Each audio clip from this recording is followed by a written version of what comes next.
إن الحمد لله نحمده ونستعينه ونستغفره ونعوذ بالله من شرور أنفسنا ومن سيئات أعمالنا من يهده الله فلا مضل له ومن يضلل فلا هادي له وأشهد أن لا إله إلا الله وحده لا شريك له وأشهد أن محمدا عبده ورسوله يا أيها الذين آمنوا اتقوا الله حق تقاته ولا تموتن إلا وأنتم مسلمون يا أيها الناس اتقوا ربكم الذي خلقكم من نفس واحدة وخلق منها زوجها وبث منهما رجالا كثيرا ونساء واتقوا الله الذي تساءلون به والأرحام إن الله كان عليكم رقيبا يا أيها الذين آمنوا اتقوا الله وقولوا قولا سديدا يصلح لكم أعمالكم ويغفر لكم ذنوبكم ومن يطع الله ورسوله فقد فاز فوزا عظيما أما بعد فإن خير الحديث كتاب الله وخير الهدي هدي محمد صلى الله عليه وسلم وشر الأمور محدثاتها وكل محدثة بدعة وكل بدعة ضلالة وكل ضلالة في النار. أعوذ بالله من الشيطان الرجيم. بسم الله الرحمن الرحيم. قاف والقرآن المجيد بل عجبوا أن جاءهم منذر منهم فقال الكافرون هذا شيء عجيب أإذا متنا وكنا ترابا ذلك رجع بعيد قد علمنا ما تنقص الأرض منهم وعندنا كتاب حفيظ بل كذبوا بالحق لما جاءهم فهم في أمر مريج أفلم ينظروا إلى السماء فوقهم كيف بنيناها وزيناها وما لها من فروج والأرض مددناها وألقينا فيها رواسي وأنبتنا فيها من كل زوج بهيج تبصرة وذكرى لكل عبد منيب ونزلنا من السماء ماء مباركا فأنبتنا به جنات وحب الحصيد والنخل باسقات لها طلع نضيد رزقا للعباد وأحيينا به بلدة ميتا كذلك الخروج كذبت قبلهم قوم نوح وأصحاب الرس وثمود وعاد وفرعون وإخوان لوط وأصحاب الأيكة وقوم تبع كل كذب الرسل فحق وعيد أفعينا بالخلق الأول بل هم في لبس من خلق جديد. اللهم صل على محمد وعلى آل محمد كما صليت على إبراهيم وعلى آل إبراهيم إنك حميد مجيد. اللهم بارك على محمد وعلى آل محمد كما باركت على إبراهيم وعلى آل إبراهيم إنك حميد مجيد. بسم الله الرحمن الرحيم. والذين تبوأوا الدار والإيمان من قبلهم يحبون من هاجر إليهم ولا يجدون في صدورهم حاجة مما أوتوا ويؤثرون على أنفسهم ولو كان بهم خصاصة ومن يوق شح نفسه فأولئك هم المفلحون. الله رب العالمين حمد و ثناء اور جناب محمد رسول الله صلی الله علیه وسلم باندې درود و سلام نه بعد زما معزز و محترم الله رب العالمین چې موږ د دنیا کې پیدا کړیو زموږ د پیدایش مقصد هغه مهمل او بیکار او عبث نو بلکې الله رب العالمین چې کوم مقصد د پاره موږ د دنیا کې پیدا کړیو هغه مقصد الله رب العالمین موږ ته بیان کړی دی او د هغې د بیانولو دپاره د آدم علیه السلام نه نیولې تر جناب محمد رسول الله صلی الله علیه وسلم پورې انبیاء کرام راولېږل دې انبیاو موږ ته د الله رب العالمین هغه احکامات د الله رب العالمین هغه ډیوټي چې په انسان باندې څومره دا په دې انبیاو څومره دا ټولې مونږ ته من او عن را رسولې دي. اوس دا زمونږ کار دی چې مونږ په هغې باندې عمل کوو، په هغې په لار باندې روانېږو او که نه روانېږو. ځکه الله رب العالمین فرمایي چې فألهمها فجورها وتقواها، دې انسان ته مونږ سمه لاره ښودلې ده او دې انسان ته مونږ بدۍ لاره هم ښودلې ده چې دا کومه لاره اختیاروي، که د جنت لاره اختیاروي او که د جهنم لاره اختیاروي. د وجې نه زما محترمو تاسو ګورئ نن سبا په دنیا کې قسمه قسم فتنې هغه سر راوچتئ. د الله رب العالمین نه د منکر کېدو، د مرګ نه وروسته د راپاڅېدو، د قیامت ته د دې ټولو د منکر کېدو فتنې دا ټول سر راوچتئ زما محترمو. او داسې انداز باندې مونږ ته بیانېږي چې مونږ امیان خلق، مونږ صادقان خلق په هغې باندې سمدستي روان یو، په هغې باندې عمل کوو، هغه خپل زندګۍ کې راولو، حالانکې دا زمونږ د ناکامۍ او زمونږ د جهنم د تلو سبب ګرځېږي. دا ولې زما محترمو؟ دا په دې وجه باندې چې مونږ خپل منځ کې متفق نه یو، مونږ سره اتحاد موجود نه دی. زمونږ په کلي کې مدرسه شته، زمونږ په کلي کې جومات شته، خو مونږ چې هغه جومات ته لاړ شو، مونږ ته ملا چې کومې خبرې کوي مونږ په هغې باندې عمل نه کوو. مونږ وایو مړه داسې ځان ستړی کوي، دته ګوره دا څنګه خبرې کوي. زمونږ نیکونه، زمونږ پلاران هغو چې تېر شوي دي هغو داسې داسې خبرې نه دي کړي، هغو هم ژوند تېر کړی دی. خو زما محترمو ټیک ده، هغه زمانه کې دا فتنې موجودې نه وي او داسې دور دی چې په دې کې فتنې ډېرې دي. هر سړي ځان نه ملا جوړ کړی دی، هر سړي ځان نه مفتي جوړ کړی دی او هغه مونږ ته داسې داسې خبرې کوي. دا څه دپاره؟ علم یې نه دی کړی، د الله رب العالمین او د الله د رسول صلی الله علیه وسلم د دین ته خبر نه دي، خو صرف خپل ځان مشهوري چې زه په څه طریقې سره مشهور شم. او نن سبا لویه فتنه دا سوشل میډیا ده چې په دې باندې راشي، په لایکونو، په کمنټونو او په شیر کولو باندې پیسې ورکوي او هر سړی د پیسو ته خوشحاله دی چې یاره د داسې شی په دې دغه باندې ولېږم خلکو ته چې ما ته مې صدقې پیسه میلاوه شي. اگر که هغه صحیح وي، اگر که هغه غلط وي، اگر که په هغې کې ثواب شته او که نشته، خو زه صرف خپل پیسو حاصلولو دپاره خلک ګمراه کېږي او که خلک په سمه لار ځي او که خلک په هر څه باندې ځي. خو نه زما محترمو، بلکې الله رب العالمین چې د قیامت په ورځ باندې مونږ نه تپوس کوي چې انسانه تا له خو داعیم راغلی و، ستا مدرسه کې، ستا په کلي کې مدرسه هم وه، ستا په کلي کې جومات و، هغې ته به ملا راتلو، تا ته به دین بیانولو، تا په هغې عمل ولې نه کوو. نو دا انسان به سمدستي منکر شي چې یا الله ما خو داسې کار نه دی کړی، ما خو عمل کړی دی. الله به دا کرامن کاتبین چې کوم زمونږ په دې اوږو باندې الله رب العالمین کېدولې دي، دې ته به وایي چې دا رجسټر وله راوړه، مخې ته ورته کېږدوه.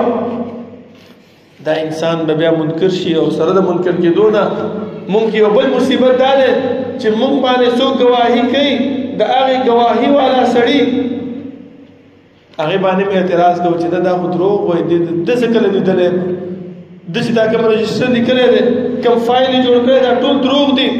الله به ورته وایي چې ښه تا زما په ملایکو باندې دروغجنو الزام ولګو. الله به دا زمونږ دا لاسونه، دا خپې، دا خوله، دا غوږونه، دا سترګې، دا به ګویا کړي او دا به وایي چې الله پلاني ورځ باندې په پلاني ټایم باندې په پلاني ځای کې په پلاني سړي سره د دا کار کړی دی. دا انسان به د خپل اندامونو ته وایي چې ته ولې ګواهي ورکړله، اوس به تاسو سوځېږئ. هغه به ورته وایي چې سوځېدو سره به وروسته ګورو. انطقنا الله الذي انطق كل شيء، الله رب العالمین گویا کړی ما ځکه مې دا حال ستا ټول بیان کړو چې 50 کاله 60 کاله 40 کاله ژوند کې تا څه کړي دي هغه ما ټول بیان کړو.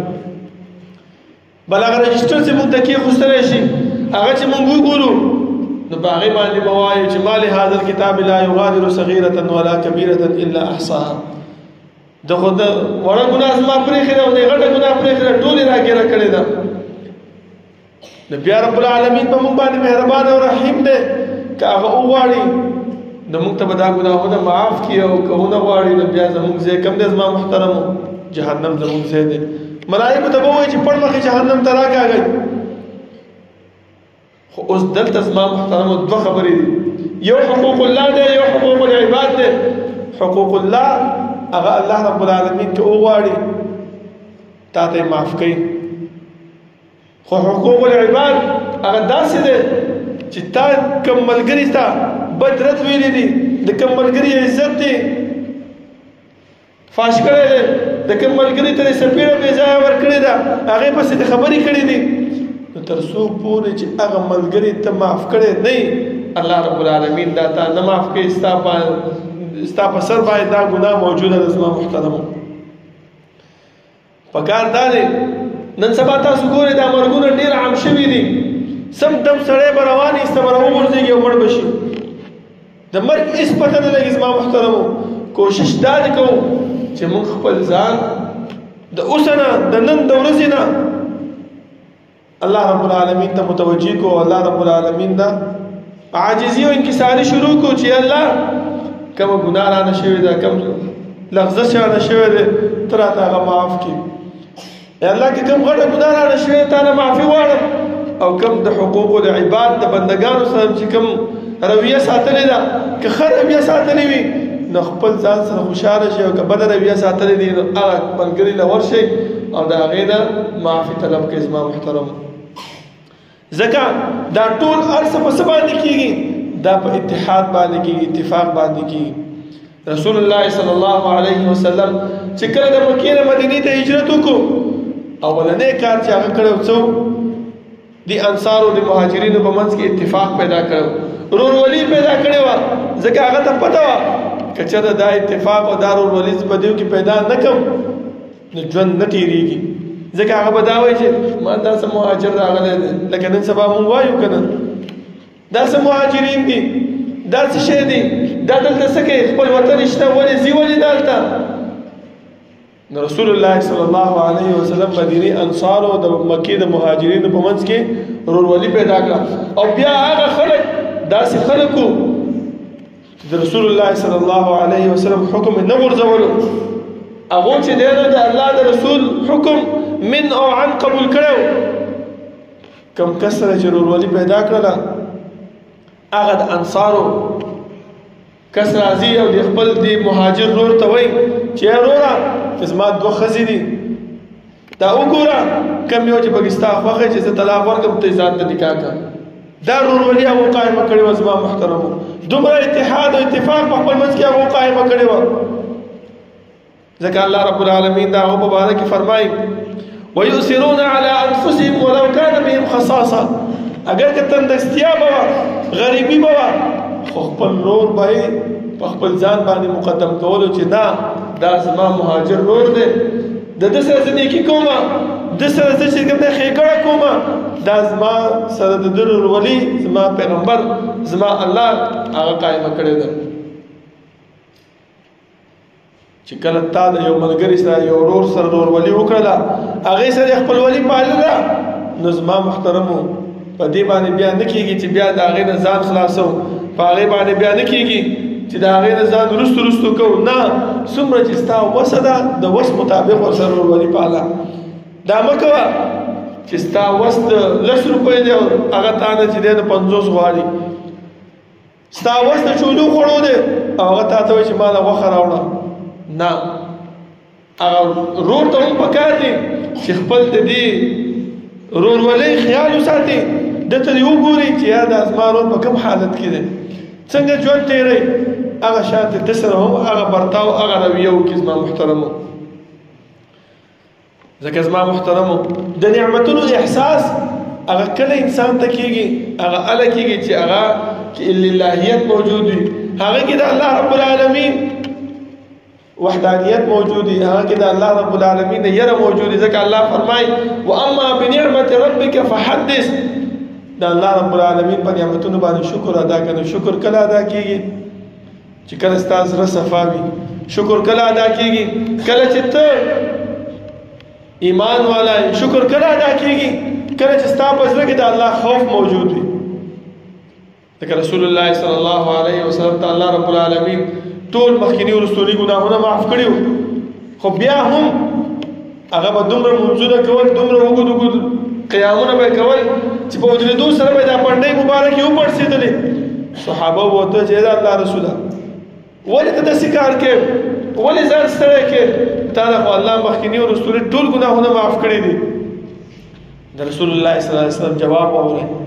هغه ورته وایي چې افلا اکون عبدا شکورا، ایا زه د الله رب العالمین شکر گزار بنده نشم چې دومره نعمتونه الله په موږ باندې کړي دي، دا نعمت را کړی دی، دا نعمت را کړی دی، روغې سترګې، ښایسته بدن، د هر قسم بیمارۍ مشکلاتو نه موږ بچ کړي یو.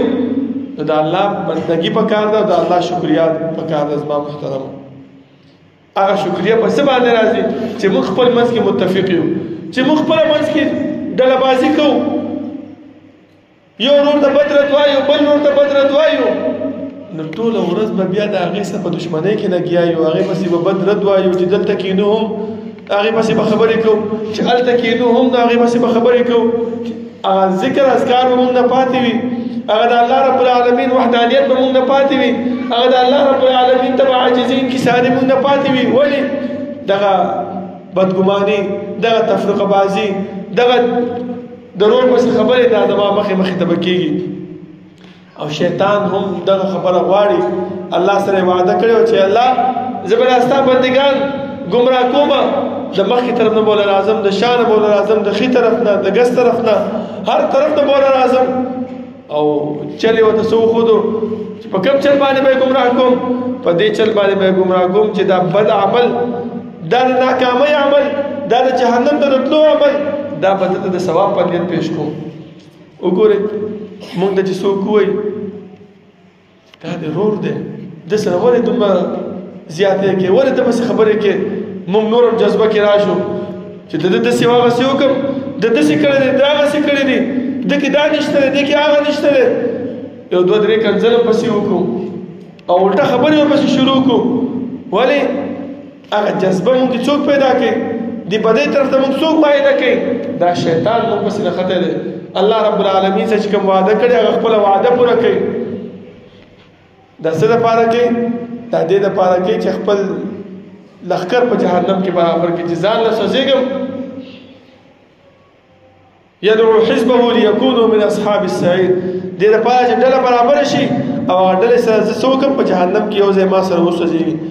زه ولې ځان له وسوځېږم؟ د پکار دا دی زما محترمو چې موږ د خپل د نعمتونو شکریا د الله رب العالمین ته ادا کو چې الله تا چې په ما باندې کوم نعمت کړی دی، تا چې په ما باندې کوم احسان کړی دی، تا چې زه روغ صحت باندې پیدا کړی یم، تا چې زه د بیمارو نه بچ کړی یم، تا چې د تکلیفونو نه بچ کړی یم. او چې کوم ورونو سره زمونږ کینه او بغض دی، کوم ورونو سره زمونږ تکلیف دی، مصیبت دی، د هغه تکلیفونو د هغه مصیبتونو نه موږ ځان سیټ کړو. زما محترمو ځکه دا د الله رب العالمین ته شکر ادا کول دا په هر انسان باندې فرض او لازم دی. لکه حدیث کې رسول الله صلی الله علیه وسلم فرمایي، نعمان ابن بشیر رضی الله عنه روایت ده چې من لم یشکر القلیل لم یشکر الکثیر. کم انسان چې د لږ شي باندې شکر نه ادا کوي، که چېرته سبا ولا الله رب العالمین ډېر ورکړي بیا په هغې باندې هم شکر نه ادا کوي. پکار دا دی چې موږ له الله لږ شانتې څه نعمت راکړی دی، په هغه لږ نعمت باندې شکر ادا کړو. هغه لږ نعمت څه شی دی؟ تاسو وګورئ یو بیمار سړي له ورشه د هغې نه ته تپوس وکړه ته څنګه یې، او یو روغ سړي له ورشه هغې نه تپوس وکړه ته څنګه یې. هله انسان ته اندازه کېږي چې بیمار څنګه دی او روغ څنګه دی. نو پکار دا دی چې کله الله موږ له صحت راکړی دی د په خپل صحت باندې شکریا ادا کړو. او بیا ورپسې فرمایي چې من لم یشکر الناس لم یشکر الله. تا سره چا ښېګړه وکړله، تا سره چا رولولي وپالله، تا ته چا د نیکۍ طرف ته رغبت درکړو، ته چا چې دی نو د بدۍ نه منې کړلې، دا مه وایه چې مړه لرې شه ځه ته پکې را څوک راغلې، زما عمر ډېر دی، ستا د عمر خو زما تجربه ده. نه، بلکې د هغه انسان شکریا ادا کول پکار دی. عمر رضی الله عنه منبر باندې ولاړ دی، مال غنیمت مال تقسیم شوی دی، هر صحابي ته چې دی یو حصہ رسیدلې ده دومره لږه وه چې په هغې باندې کپړه نه جوړېدله عمر رضی الله عنه کپړه جوړه کړې وه یو صحابي را پاسېدو خلیفه ته وایي مال غنیمت تا ته ملاو شوی دی موږ ته ملاو شوی زموږ خو پې کپړې جوړې نه شوې تا څنګه کپړې ځان له جوړې کړې دي خیر خو دی عمر رضی الله عنه غصه نه شو په تیش کې رانغی ډېر سمدستي د الله شکریا ادا کړه چې الله ستا لاک شکر دی چې زما په رعیه کې داسې خلک شته چې خپل د حاکم او د خپل د مشر تپوس کوي هغه ورته زه د جواب نه درکوم زما دا زامن ناست دا به د جواب درکړي هغه ورته وایي چې موږ ته چې کومه حصه میلاو شوې وه موږ هم خپله حصه خپل پلار له ورکړه ده زموږ پلار زموږ د حصې نه او د خپلې حصې نه جامې جوړې کړې او که چېرته اوس موږ نه څوک تپوس وکړي چې دا کار دی دا شی د کوم ځای نه پیدا کړو سمدستي موږ غوسه کېږو موږ د په تېش کې راځو ستا ما سره څه کار دی ته زما نه دا تپوس کې نه په کار دا دی چې موږ د هغه شکریا ادا کړو چې زما یې دې طرف ته توجه را وګرځوله زما یې دې طرف ته خیال کو د حرامو نه دې زه بچ کړم د بدګمانۍ نه دې زه بچ کړم د غلط لارې نه دې زه بچ کړم الله رب العالمین نه دعا ده چې الله رب العالمین دې زموږ په زړونو کې اتحاد او اتفاق پیدا کړي او الله رب العالمین دې زموږ په زړونو کې ورورولي او قوت محبت پیدا کړي چې موږ د یو بل سره ښېګړه کوو موږ د یو بل سره نیکۍ کې پکار راځو موږ سره کوم دا جومات دا مدرسه الله موږ له راکړې ده چې د دې سره موږ هر قسم تعاون هر قسم منډه کوو او د هغې په خو کې هغې سره په ولاړ یو الله رب العالمین د عمل کولو توفیق راکړي اقول قولي هذا واستغفر الله لي ولكم ولسائر المسلمين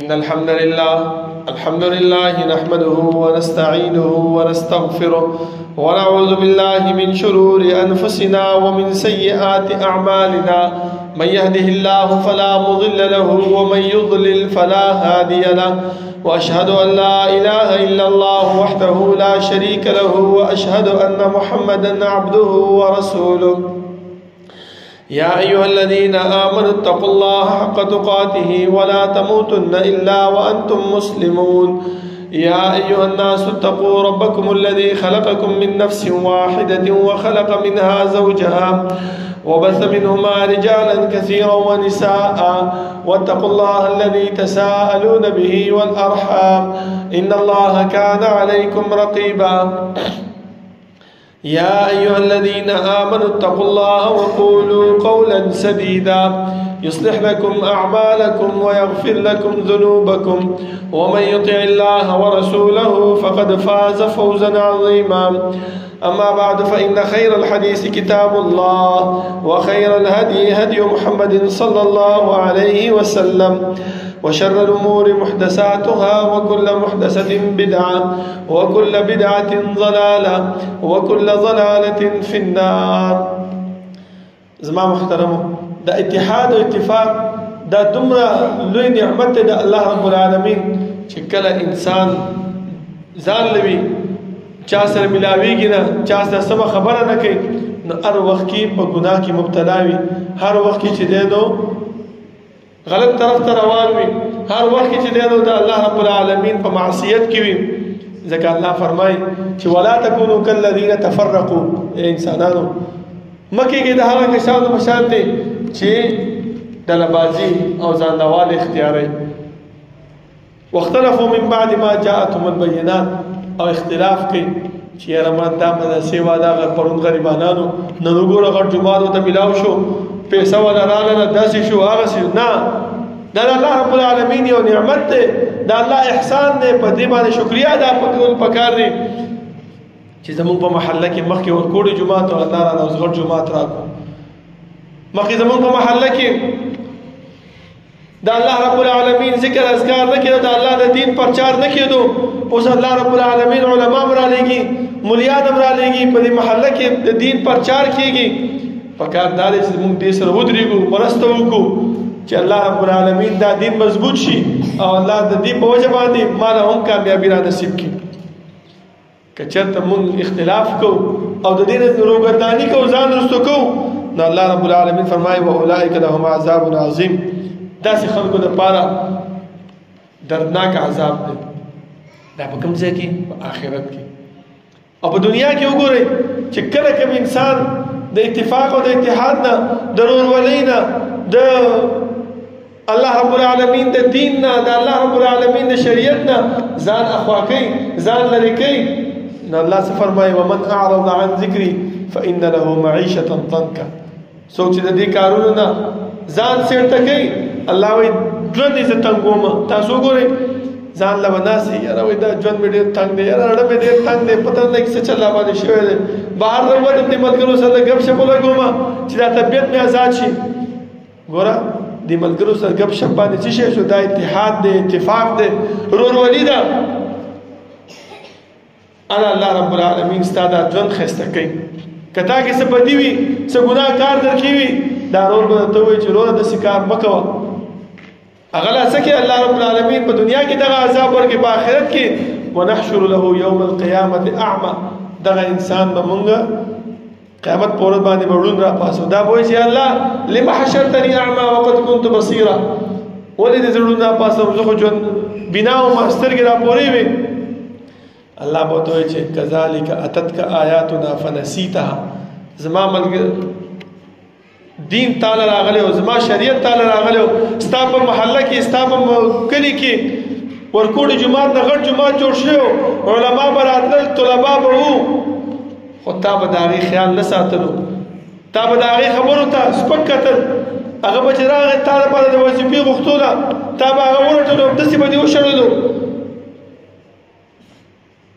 د هغې باندې به دې خرچه نه کوله. هغه چې جومات مدرسه جوړه شوه، تا به د هغې پسې خبرې کولې چې یاره دې له پیسې د کوم ځای نه رالې، څنګه چلو شو، څنګه ونه شو، دغه خبرې به تا کولې. د دې د وجې نه فنسیتها، تا مونږ هېر کړي وو، هغې سره نیکي هېره کړې وه، هغې سره د ښېګړه هېره کړې وه. وکذلک اليوم تنسى. نن ورځ ما هم ته هېر کړې. ځه جهنم ستا ځای دی، ځه ته چې نو راټلې شوي ونه یې. زم تا د رحمت په سترګه تا ته نه ګورم، تا باندې به خپل رحم خپل فضل نه کوم. نو ولې زما محترمو مونږ په دې وړه وړه خبره باندې خپل آخرت او خپل هغه ځای بربادو؟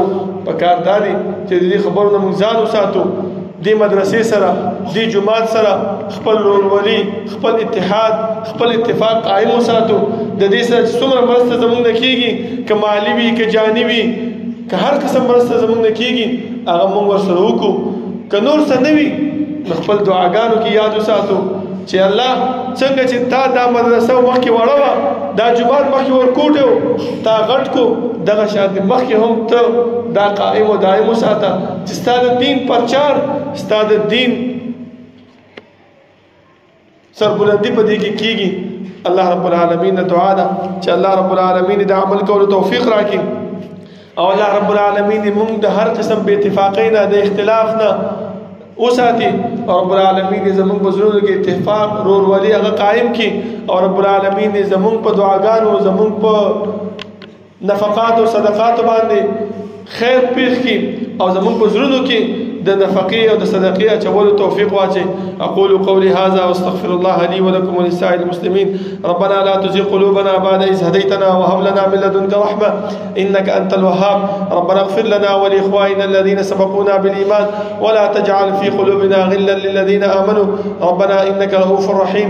ربنا لا تؤاخذنا إن نسينا أو أخطأنا ربنا ولا تحمل علينا إصرا كما حملته على الذين من قبلنا ربنا ولا تحملنا ما لا طاقة لنا به واعف عنا واغفر لنا وارحمنا أنت مولانا فانصرنا على القوم الكافرين. صفونا برابر کے نزدې